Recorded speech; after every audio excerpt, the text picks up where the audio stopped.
Here are the participants, and here's her speech. Ready? Good afternoon. My name is Alexandria Anaheim, and I am here to inform the audience about the myth of electric cars. Over recent years, carbon dioxide levels have increased dramatically.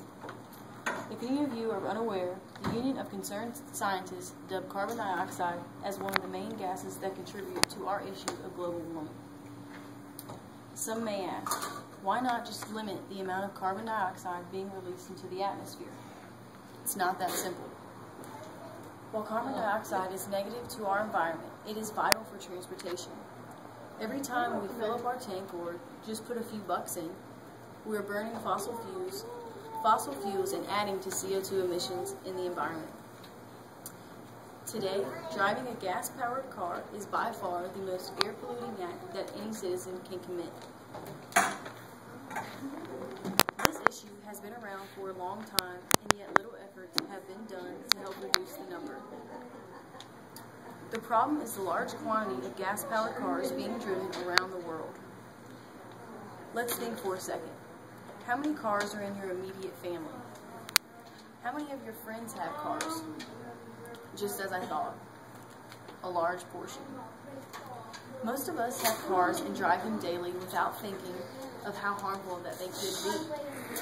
Cars emit more than 300 million tons of carbon dioxide into the air each year. Not to mention that the United States is responsible for 40% of those emissions, according to the Union of Concerned Scientists. This statistic alone assisted the adoption of electric cars in our society today. Author of Reduction of Carbon Dioxide agrees that there are more incentives offered to companies now than there were in the 21st century. The first successful electric car was produced in 1891, but did not capture the attention of the public until nearly 70 years later. In 1966, Congress recognized the negative effects of gas-powered cars on the environment. They finally have enough evidence to prove that gas-powered vehicles were causing the spike in emissions.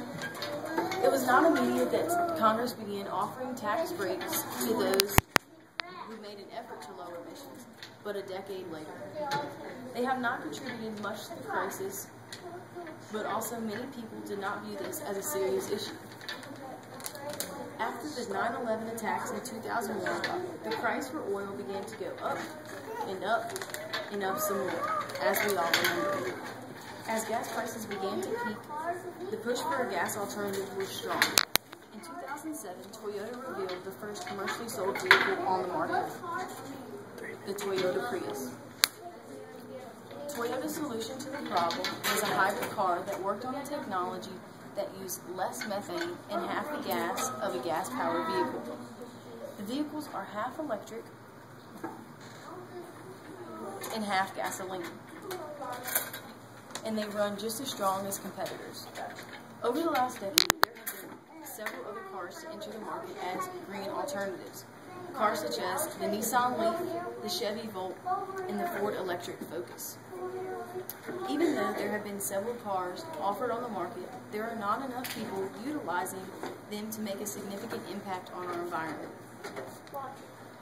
Although the dealerships have attempted to put these gas alternative cars into the market, there's a chance that these vehicles are not the answer to our CO2 emissions problem. Owners of the electric cars will notice a rise in their electric bills because of the need to charge the vehicles nightly. Only select cities offer charging stations for these vehicles. Lastly, there is not enough evidence that these electric cars are the answer to the carbon dioxide problems. As we continue to improve technology and tweak it every couple of years, we can only hope that this is the solution. Finding a way to lower carbon dioxide emissions has been a long process, and we have yet to find the definite solution.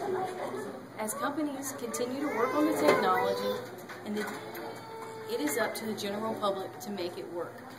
Cindy Gerber and her campaign for the use of natural gas over fossil fuels has spread the word to thousands of people about the crisis of CO2 emissions.